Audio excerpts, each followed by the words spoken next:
jam for a little bit, but then I'm probably just gonna give you the spotlight to do your thing. Absolutely. Absolutely. All right. We are live. Oh, let me gallery view. Oh wait, I have to just stare at just me when I'm talking. We're live. People are starting to drop in here for Messaging Monday. Messaging Monday, people. Well, see, it's always interesting after holiday. I knew it was Father's Day, obviously, yesterday, and we had a huge turnout for Clear Mind Gathering. So I think on holidays, people, you know, it starts out like day off, spend time with my family, and then after a whole day with your family, you're like, I think I need time off from my family. So we're here. We're going to talk about a little bit. First of all, same intro as always. The purpose of this group, the reason we are here, is to help you grow, help you scale your business, help you turn it into whatever it is that you want it to be. We're not the people that are going to tell you what your business is supposed to look like or what your life is supposed to look like, but I help you get clarity on what that is for you and help you achieve it by simply helping you identify the limits to your growth, right? Your limits, whatever's stopping you from getting to where you want to be. And then once we identify that, which is what we do, that's what my company does. Jody, how you doing? Once we identify what that limit is, providing the resources to help you resolve it, systematize it, and move on, right? And so if your limit is messaging, you definitely want to be on these Messaging Mondays every Monday at 2 p.m. Pacific. But what I'm going to do is I'm going to give you a little bit of a perspective switch potentially, because we talk messaging and we think that's the Facebook ad we send to the cold audience, right? Or somebody searches us on Google and it's our website and our messaging is dialed in. And yeah, that's really, really important. But the real, like the biggest impact comes when the messaging, so after somebody becomes a client and we're like, all right, they're a client now, we tend not to be or pay so much attention to the way we're communicating with them. And that might be the most important time. Like if your messaging is appropriate to somebody getting onboarded, and then there's a point where maybe they're still a little confused about how your company does business, right? So you have to have your messaging is a little bit different. Then you try to help them understand how your company does business, what's the acceptable communication standards, et cetera, right? And then there's other phases of the journey. And then at the end of the journey, right, or near when they achieve their original desired result, potentially you have raving fans, right? And the way you communicate with them affects how they go and communicate with all the other people in the ecosystem. So the messaging never ends. There's no like, all right, made a sale, next, because then you're just a salesperson. You don't own a business. And what Sani's going to do is she's going to walk us through, I know she did it earlier.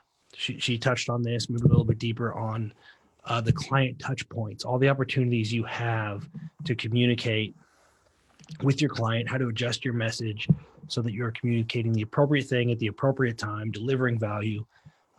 So Sani, I'm just gonna let you roll on your Touchpoint audit. I think this is where people in internet marketing, typically in my experience, people that have brick and mortar for a really long time, or people that rely on repeat orders, generally do this really well. I don't want to say really well, but they do a little bit better because they never really developed that marketing and sales skill. And so like just being in touch with their clients all the time is something, it's how they've grown their business.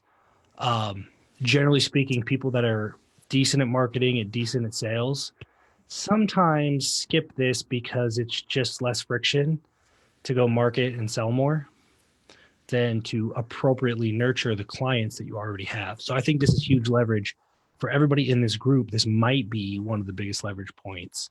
If you're onboarding 3, 5, 10, 20 clients a month, I would take notes. I would ask questions. If you're in the vault, there's a link to join, because this will start showing up as additional revenue pretty quickly. Yes, absolutely. Okay, I am going to share my screen really fast because I want to show you guys kind of this graph that if you have not done this in your business, with chances are You probably haven't, because when I talk to people about audits in their business, plenty of people have done SEO audits. Plenty of people have done website audits. You even do sales page audits. I do sales page audits for clients, right? But this is an area that most people don't look at. And I think some of it's because you kind of feel like you've already done the hard work, like you've got them to close. And this is why I really try and make sure that I incorporate this when I'm doing consulting work with my clients, and why I try to emphasize that messaging goes beyond the marketing, right? Because at the top of this timeline, you can totally see this is kind of the standard client journey, right? This is your client arc where you hear the message in the marketing. We do tons and tons on the front end of our businesses in the marketing area, right? Because you're trying to build that awareness, build that trust so that you can get them on a call. You can get them onto a sales page, whatever it is that you do for your business. It kind of lands in that marketing section, and then it migrates into sales, right? And again, as a business owner, we understand the concept of sales. You're always trying to get them closed. What are those objections? How can I get them to the point of giving me money, right? And once you've actually got the money, once you've closed the sale, it jumps into this kind of fulfillment / customer service area of the client journey. And again, when you think about it, this portion of the client journey is so much larger than the front end. And we often forget about it. And this is why I'm really trying to bring awareness to this portion, because this is where the money is. You hear fortune is in the follow-up. The follow-up to all of this, especially once you have a client, is to keep talking to them. You've already spent all this time, energy, money getting this client. So the last thing that you want to do is to be like, peace out. I'm like walking away, and then never speak to them. So when you do a client touchpoint audit, which I highly recommend anyone in a business that has a business, anything like that, even if you're in a corporate job, think about how you might be interacting with your clients. So what I want you to look at is I want you to think about what this very long portion of the client journey, what actually does that look like in terms of how you engage and interact with your people. Now, it tends to break down, just like on the map there, that you have kind of like a short onboarding portion, and then I break it down into the first 30 days. It may be first 60 days for you, depending on your business, but 30 is a really good estimator, to kind of put in as a solid number, because within that first 30 days, you are going to be doing a lot with your clients, right? You are going to be sending them their welcome emails, maybe membership logins, maybe, setting them up for consulting calls. Whatever that system is all being played out kind of within that first maybe payment cycle of 30 days.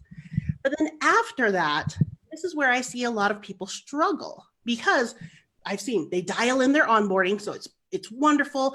I tell them exactly what they need. I've got it all automated and systemized so that I don't have to worry about it. They always get what they need. They always get their logins. And even that first 30 days, people have thought about, because they want to make sure that if you have a recurring payment kind of system, that when that 30-day cycle comes and they're up for renewal, that they're happy and will continue to renew, correct? Now, what I tend to see is that after that first payment cycle comes in, people don't really have a system for the rest of that life cycle, which when you break it down, if you understand what the lifetime value and the life cycle of your average client is, that life cycle may be 6 months. It may be 2 years. And think about how much time it's spent across that 2-year period where you don't have a system in place to say, hey, friend, we've built this relationship. You still happy? Can I offer you some new product? Or can I, let's deepen this relationship in a very strategic way. And this is what I want you guys to look at when you build out an audit, because this is where people fall off the map. And this is where your churn happens. So this is why I really try and emphasize this, because this is a leverage point that you already have in your business. And by tweaking it just a little bit, you will be able to see you'll be able to lengthen the time that people stay within your business.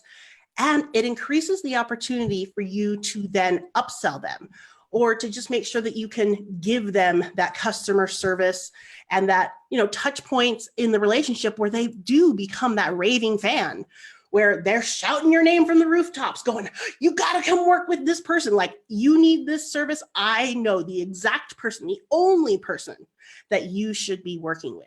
And this is how you break it down. Now, before we get too crazy into this, so when you think about what you're doing, a lot of people get scared going, well, but if I have, if people call in with customer service issues, do I notate that in my audit? The answer is no. Now, while it's good to notate that from a general client perspective, the audit itself is meant to help you identify where you can put strategic, regular intervaled touch points into your life cycle. So when you're looking at it, I want you to look at it in terms of, do you have, say this is an email. Do you send out an email every quarter? Do you send out an email every month? Like, what kind of touch points do you already have built in? So this might be an email, it might be a phone call, it might be a report. But notate where those fall that you have already built into your touch points throughout the life cycle of your person. Because if you can notate and see average life cycle, I'm going to say 1 year, just to round it off, make it nice and easy. If you say that after the first 30 days, for 11 months, you have an average time of working with this person. If you only talk to them or have a touch point every quarter, think about how much time spans between the first iteration of Touchpoint and the second iteration of Touchpoint, and what could potentially go wrong between those touch points. Because if it's every 90 days, that's like you building this great relationship saying, oh, we're going to be great friends. I talk to you like every day for the first 7 days while we're friends. And then after that, I go, great, we're friends, but I'm going to walk away now and I'll come talk to you again in a couple months, whatever. Obviously, if you are on the receiving end of that kind of behavior, you're going to be like, wait, I thought we were friends. Like, you told me, you set the expectation that we're talking all the time, that you're here for me. And if you don't set the proper expectations within the onboarding process and the first 30 days about when you're going to have those touch points with them and how this life cycle, this relationship is going to play out, people are going to feel disappointed. So I would love to hear from you guys. Feel free, drop some comments in here. If you have ever done a client touchpoint audit before, or if you've ever even heard of it, because this is a point where so often people aren't paying attention, and that's where the churn happens. I see a lot of churn that tends to happen in like that 3 to 6 month mark when you're looking at longer term clients, because they get to the point where they're super comfortable, they're happy with you, and that's kind of the honeymoon phase. But after that, they go, well, but I never talk to you anymore. I never see you anymore. Why would I want to be in this relationship if you're never around? And that's what I want to prevent for you. Yeah, there's a huge, it's huge advantage having this in place. Obviously for multiple reasons. I dropped in the comments that, one, you've already paid the acquisition cost, right? So every transaction they make from this point forward, whether they stay on your monthly retainer or whatever, is more profitable. Mm-hmm. It's less friction, obviously, because you don't have to convince them to know you, like you, and trust you. It also gives you an advantage if you have this dialed in. The lifetime value goes up, which you mentioned, right? Yeah. And when your lifetime value goes up and you know what it is, you have a huge advantage on the front end in that you can spend more to acquire a client, but you also spend more to test messaging, to like the everything. This is like the most important thing to us. We a lot of times break even or take a loss to cold traffic. It just doesn't matter because we keep people for so long, and their lifetime value is so great that we can afford to just rapid test things, put messages out there, and it's an advantage because if you don't have that lifetime value and you're not keeping people. So sometimes one email or one video or one phone call is an extra $20,000 over the course of a year. And that $20,000 affords you the margin and the cushion you need to maybe test a new ad or, you know, stay up to date, current, and competitive on the very front end. Yeah. So it's just massively important. It really is. And the thing that a lot of my clients have struggled with in the past with this idea was they felt like, well, these touch points have to be so labor intensive. Like somehow when they hear the word touch point, or when I talk about trying to build the relationship, they're like, well, I don't have time to make phone calls every month. And to me, it's a re-education for them to say a touch point doesn't have to be a 45-minute phone call. A touch point can literally be, hey, you can record like a 30-second video on your phone that just says, hey, Matt, how's it going? You know, I was thinking about you today. Just wanted to make sure you're doing all right and hope you're doing, you know, if you need any help with XYZ thing, I'm here for you. Shoot me a message. And then you email it to them. Ta-da, 30 seconds. And you have already created a personalized touch point that will strengthen that relationship. And the nice thing about doing even something like that, where it is personal, like you have to pick it up, you have to record the video, you can still build in a process, because all you have to do is create an automated task where at a certain point within this life cycle, you get an email notification or you get an Asana task that says, create a 30-second video for this person, make a note, go into their file, read these 3 lines and make a video. It's not that hard. But and it's similar. It's just the mindset thing where, yeah, it could be, let's say it's a 3-minute video, but between recording it, sending it, waiting, versus a 65-minute phone call, sales call that you only close 20% of. You know, like when you start thinking, just retaining everybody is way less effort and more rewarding than trying to sell new people. Oh, absolutely. Absolutely. I couldn't agree more, just because you've already done all that hard work. So that little bit of effort is going to save you so much money having to acquire a brand new customer. There's a really cool, I'll just throw this in there, something actionable everybody can do right now. Most CRM softwares, billing softwares, we did this at the gym. And we're going to start including it into our service here at Profit Layer, because we have a mailing house. When you enroll, you know, you fill out your waiver and all that and your birthday. We just enter all that in the software. People lose their freaking minds over birthday cards. It's 100% automated, but they lose their mind because even if it's not custom, which I actually recommend, I love handwritten custom, but just going back to your point where it doesn't have to be labor intensive, because nobody else is doing it. It can be anything and it's 0 to 1, right? It's not like it's exponentially better than what anybody else is doing. Yep. And that's huge. Like it doesn't have to be complicated or complex. It's just like, hey, thinking about you. Oh, absolutely. In fact, I was having a strategy session with a client and we were trying to implement the physical mailing, exactly what you were talking about, as a thank you card concept for her photography business. And this is one of the biggest things that I want to highlight to every single one of you who are on this call. It does not have to be complicated. And if you try to make it complicated, I will lovingly slap you and tell you to calm down just a little bit. Because like for my client, she got super excited about the idea of sending out a thank you card, right? Like it's one of those things people aren't doing. But then she got to the point where she said, well, but what if I print out a special picture from their shoot and then put it in the card and then send it to them, and it would be so special, and then they would remember me, and all la, la, la, la, and she made all these things. And I had to stop her. I had to lovingly slap her and say, wait, just start with sending the card, because right now this is not part of your process. And if you create 10 steps in this new process, if one thing doesn't go right, like I said, you're now asking yourself to find a picture, to get it printed before you ever get to the point of writing the card and sending it. I'm like, you're creating more levels of complication. Start with the most basic level. I said, just get comfortable sending out thank you cards. And as soon as it gets to the point where you can do that like clockwork, it's built into your system, you know, okay, this task comes up, I do this, I do this, I do this, it's done.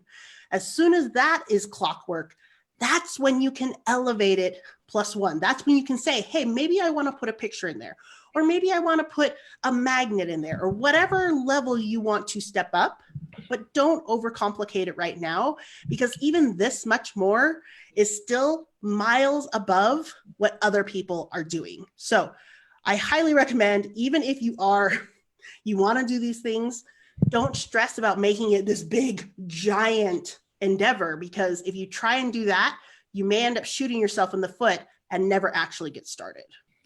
Yep. If you go into the vault, actually, retention, referrals, and raving fans, and just pull out the you don't watch the video, just pull up the documents, the Google Docs. It gives I give super simple ideas as to like potential mail, direct mail, like snail mail, email, video. We kind of comb through and found just little simple things to do. And the further down you get in the client journey, the less intensive it is. And it's really cool. As you get down the customer journey, in the beginning, you take ownership of the relationship, right? You sell them, you take their money. But there's a point where a certain number of people will start taking ownership of the relationship. Mm-hmm. Like they are, the people that have Harley Davidson stickers, and like they are now actively trying to maintain the relationship with the company. But it's a series of messaging to get people to that point.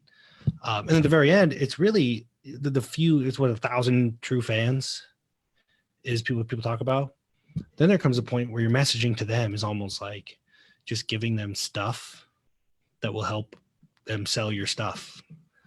But the point is, it doesn't get more and more difficult as you communicate through the journey, right? No, you're really translating them from a client and that transactional relationship about back and forth to more of an advocate level. Because if you've structured your messaging properly in a way that is nurturing that relationship and continuing to strengthen it over the long term, there is absolutely a point towards, the middle, towards the end of this client journey, where ideally you're lengthening it indefinitely to the point where they do want to tattoo like your logo on their body and say, I am an advocate. Like I am I'm a Nic fan for life. Or like people have Nike and they're like, I am a Nike person through and through. I don't ever buy anything else. But that comes from strengthening this relationship and then repeatedly delivering what you're promising. If you're going to promise something, I'm going to, support you in this endeavor, do it, and then move forward, and then continue to say, hey, how did that one cycle, how did that one project go for you? Can we support you again? Can we assist you in another project or another part of your life? And that's how you upsell, that's how you cross-sell.